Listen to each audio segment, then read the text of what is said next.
എല്ലാവർക്കും നമസ്കാരം. അഗ്രഗോജിൻ്റെ പുതിയ വീഡിയോയിലേക്ക് എൻ്റെ എല്ലാ പ്രിയ കൂട്ടുകാർക്കും വളരെ ഹൃദ്യമായ സ്വാഗതം. നമ്മൾ വീണ്ടും മണിമലയിൽ നിന്നാണ് ഈ എപ്പിസോഡ് ആരംഭിക്കുന്നത്. ഇവിടുത്തെ നല്ല അടിപൊളി ഒരു കർഷകനെയാണ് നമ്മൾ പരിചയപ്പെടുന്നത്. ഇദ്ദേഹം ഒരു അധ്യാപകനാണ്. അപ്പോൾ ഇദ്ദേഹത്തെ നമുക്ക് പരിചയപ്പെട്ടുകൊണ്ട് ബാക്കിയുള്ള കാര്യങ്ങളൊക്കെ പറയാം. ഒന്ന് പറയാമോ സാറേ, സാറിനെ കുറിച്ചൊന്ന് പറയാമോ?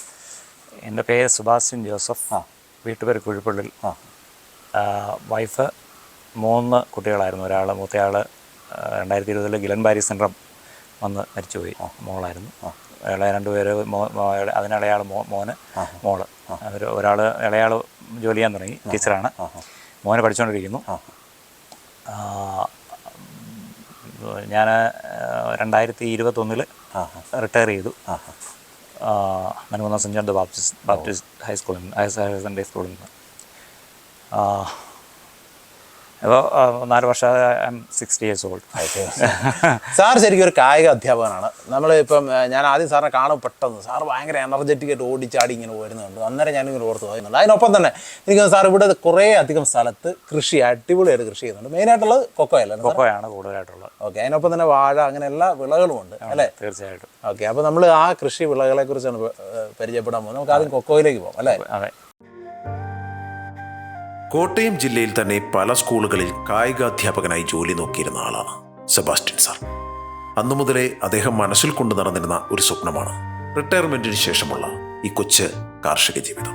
അതിനായി തന്റെ 2-2.5 ഏക്കറോളം വരുന്ന ഭൂമിയെ ഈ അധ്യാപകൻ കാത്തു പരിപാലിക്കുകയും ചെയ്തിരുന്നു. അതുകൊണ്ടാവാം അധ്യാപന ജീവിതം അവസാനിക്കുമ്പോൾ തന്നെ സെബാസ്റ്റ്യൻ സാറിന്റെ ഇഷ്ടപ്രകാരം കൃഷിയിടം നാനാജാതി വിളകൾ കൊണ്ട് സമ്പുഷ്ടമായിരുന്നു. അക്കാലയളവിൽ റബ്ബർ മരങ്ങളെ മാറ്റി ഇദ്ദേഹം കൂടുതലായി കൊക്കോ ചെടികൾ കൃഷി ചെയ്തു തുടങ്ങി. ഒരു കർഷകന് സംതൃപ്തിയോടെ വില നൽകുന്ന വിളയാണ് കൊക്കോ മരങ്ങൾ എന്നതാണ് സെബാസ്റ്റ്യൻ സാറിന്റെ കണ്ടെത്തൽ. നീണ്ടകാലത്തെ കായിക അധ്യാപകനായുള്ള ജീവിതം വളരെ അടുക്കും ചിട്ടയുമുള്ള ജീവിത ശൈലിയാണ് ഈ കർഷകന് സമ്മാനിച്ചിരുന്നത്. അതിരാവിലെ തന്നെ കൃഷിയിടത്തിലേക്ക് ഇറങ്ങുന്ന സെബാസ്റ്റ്യൻ സാർ ജോലികൾക്കായി ഒന്നും തൊഴിലാളികളെ അധികം ആശ്രയിക്കാറുമില്ല. തന്റെ മനസംതൃപ്തിക്കായി കൃഷി ചെയ്യുക, അതിൽ നിന്ന് ചെറിയൊരു വരുമാനമുണ്ടാക്കുക, കുടുംബവുമൊത്ത് സന്തോഷമായി കഴിയുക, ഇതാണ് സെബാസ്റ്റ്യൻ സാറിന്റെ പോളിസി. ഇതിനിടയിൽ അവരുടെ ജീവിതത്തിലുണ്ടായ വലിയൊരു ദുരന്തം സമ്മാനിച്ച വേദനയിൽ നിന്ന് പോലും ഈ അധ്യാപകൻ ഒരു പരിധിവരെ കരകയറിയത് തന്റെ കാർഷിക ജീവിതത്തിലേക്കുള്ള മടക്കയാത്രയിലൂടെയാണ്. ഇവരുടെ ഈ കൊച്ചു സ്വർഗത്തിലെ സന്തോഷങ്ങൾക്കിടയിൽ നിന്നാണ് വിധി ഒരു കാരുണ്യവും കാട്ടാതെ സെബാസ്റ്റ്യൻ സാറിന്റെ മൂത്ത മകളെ തട്ടിയെടുക്കുന്നത്. തലേ ദിവസം വരെ അപ്പനൊപ്പം വോളിബോൾ കളിച്ച് നടന്നിരുന്ന കുട്ടി അപൂർവ രോഗത്തിനടിമപ്പെട്ട് ലോകത്തോട് വിട പറയുമ്പോൾ അതിൽ നിന്ന് സെബാസ്റ്റ്യൻ എന്ന ഈ അധ്യാപകനെ കരകയറാൻ സഹായിച്ചത് ഈ കൃഷിയിടവും വിളകളുമൊക്കെയാണ്. ഇദ്ദേഹത്തിന്റെ ഒരു ദിവസം ആരംഭിക്കുന്നത് തന്നെ വ്യായാമത്തിൽ നിന്നാണ്. പിന്നീട് അദ്ദേഹം കൃഷിയിടത്തിലേക്ക് ഇറങ്ങും. ഒരു പ്രകൃതി സൗഹൃദ കൃഷിരീതിയാണ് ഈ കർഷകൻ അനുവർത്തിച്ചു പോരുന്നത്. കൃഷിയിടത്തിന്റെ ലാൻഡ്സ്കേപ്പിങ്ങിനോ പ്രകൃതിയായുള്ള ഉരുളൻ പാറകൾക്കോ ഒന്നും നാശം സംഭവിക്കാതെ അതിനിടയിലൂടെയുള്ള വിള പരിചരണമാണിത്. പ്രോഫിറ്റബിളായിട്ട് നമുക്ക് ചെയ്യാവുന്ന കൃഷിയാണ് കൊക്കോ. ഏത് കാലാവസ്ഥയിലും കൊക്കോ നന്നായിട്ടുണ്ടാവും. ആവശ്യമായ പരിചരണം അതിന് കൊടുക്കണം. ഇപ്പം നമ്മളിവിടെ കൃഷി ചെയ്യുന്നത് ഇത് പഴയ ഹൈബ്രിഡ് പണ്ട് 40 വർഷം മുമ്പ് ഒക്കെ വെച്ച് തൈ കൊണ്ടുവന്ന് വെച്ച് ഇത് ചെയ്തതാണ്. ഇപ്പം 10-40 വർഷത്തോളം പഴക്കളമൊക്കെയാണ് നിൽക്കുന്നത്.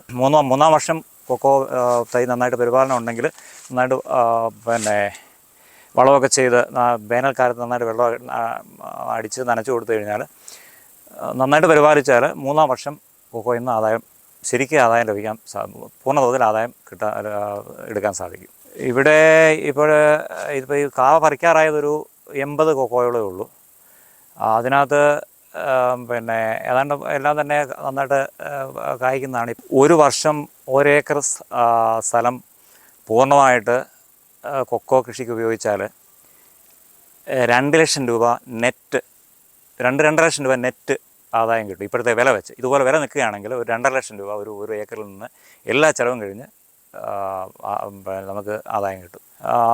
100 കിലോ കൊക്കോ എങ്കിലും ഒരു മാസം നമുക്ക് ശരാശരി വിൽക്കാൻ പറ്റും. ഇപ്പോഴത്തെ വില വെച്ച് ഏതാണ്ട് 20,000-25,000 രൂപയോളം ഇവിടെ ഒരു മാസം കൊക്കോയിൽ നിന്ന് തന്നെ ലഭിക്കും. ഇതിൻ്റെ മറ്റൊരു കാര്യം എന്ന് വെച്ചാൽ ഇതിന് ഒരു 40% തണൽ വേണം. ആഞ്ഞിലി പോലുള്ള വലിയ വൃക്ഷങ്ങൾ ഇതിനിടയ്ക്ക് പുറമെ നിൽക്കുന്നതാണ്. കാരണം വേനൽക്കാലത്ത് സൂര്യപ്രകാശം നേരിട്ട് കൊക്കോയുടെ ഈ മെയിൻ സ്റ്റെമ്മിൽ പതിച്ചു കഴിഞ്ഞാൽ അത് ഉണങ്ങാനുള്ള സാധ്യതയുണ്ട്.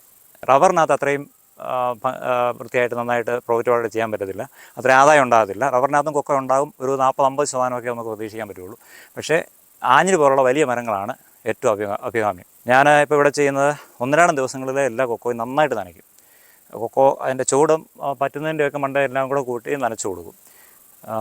അതുപോലെ ചാണകപ്പൊടി ഏറ്റവും നല്ല വളമാണ്. ചാണകം നന്നായിട്ട് ഇട്ട് കൊടുക്കുക. പിന്നെ പൊട്ടാഷ് ഇടുന്നുണ്ടെങ്കിൽ അതനുസരിച്ച് കൂടുതൽ വിളവ് കിട്ടും. ചാണകപ്പൊടിയാണ് ഏറ്റവും നല്ല, എല്ലുപൊടിയോ ചാണകപ്പൊടിയോ നമുക്ക് ഏറ്റവും ചീപ്പായിട്ട് കിട്ടുന്ന ചാണകപ്പൊടിയാണ്. ഒരു പശുവിനെയും 1-2 പശുക്കളെയും വളർത്തിയാൽ ഒരു 2-3 ഏക്കർ സ്ഥലം ഉണ്ടെങ്കിൽ വളരെ നല്ല രീതിയിലുള്ള ആദായം